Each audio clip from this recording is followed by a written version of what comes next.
In this lesson, we'll be finding the range of a function that involves quadratic expression.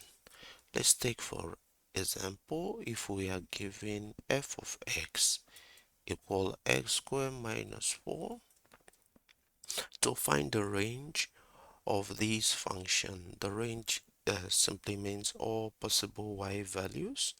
Let's start by writing y in terms of x. So we are going to have that our y will be equal x squared minus 4.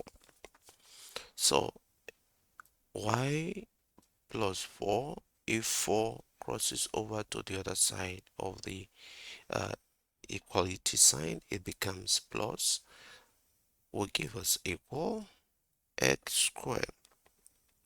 And this will mean that our x squared will be greater than or equal 0 for all real numbers.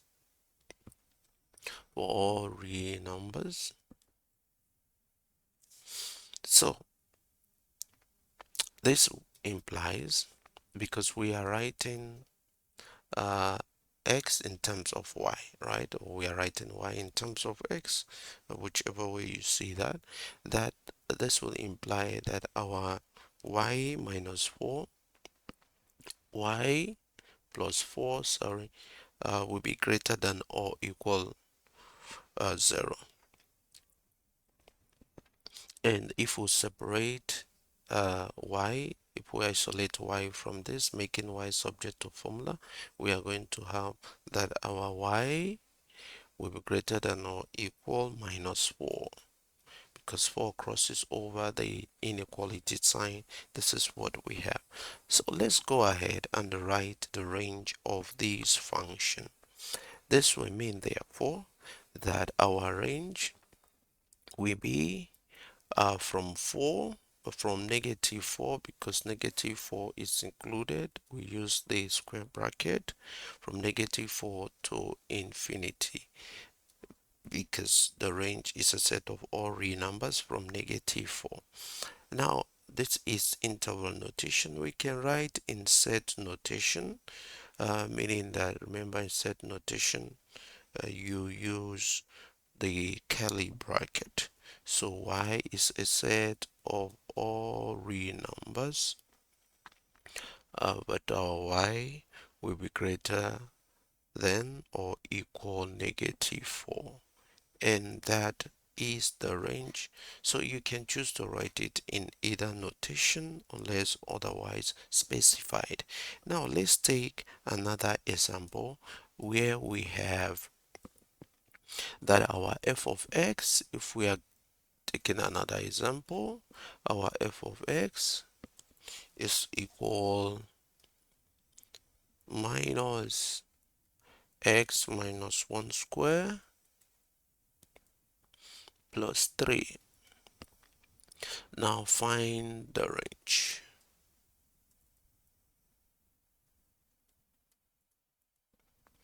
So how do we solve this?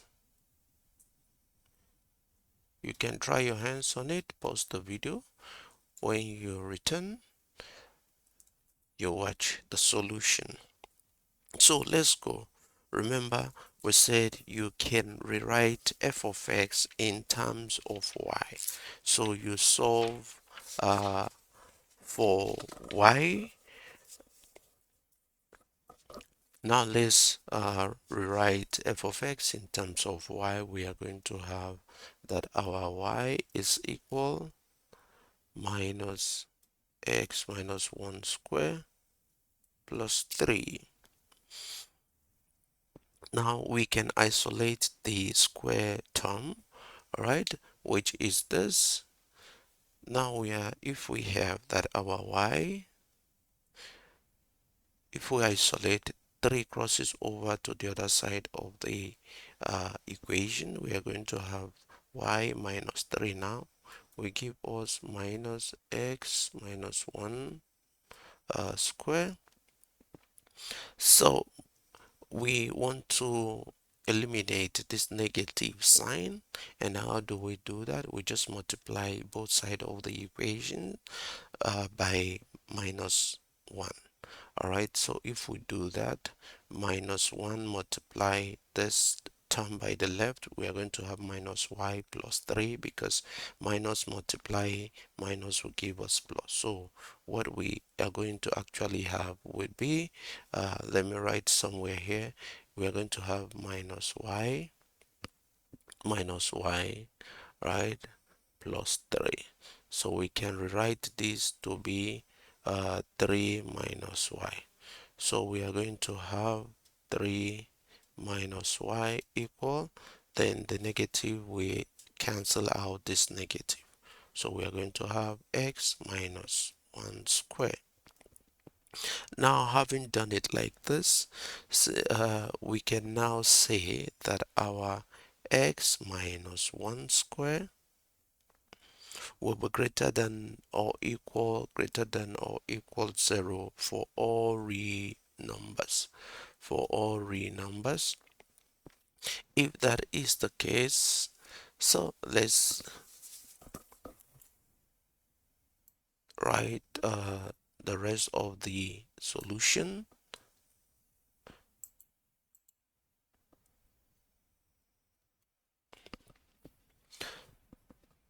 So if x minus 1 square is greater than or equal to 0 for all real numbers, that will imply that our 3 minus y will be greater than or equal 0 as well. Now because we are looking for the value of y, so we are going to have that minus y is greater than or equal 3 crosses over the inequality, we have minus 3. All right, and if we flip the inequality, we are going to have that our y will be less than or equal 3. So we cannot go ahead, since we have the value of y, or the values of y.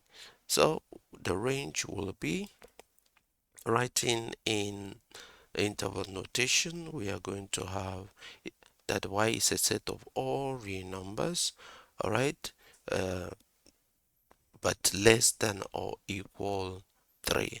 So all real numbers from negative infinity to 3 is not more than or greater than 3. So because 3 is included, we are going to use square bracket at the end point there, or we can decide to write in set notation, meaning that our y is a set of all real numbers, but our y is less than or equal 3, and this gives us the range of these function.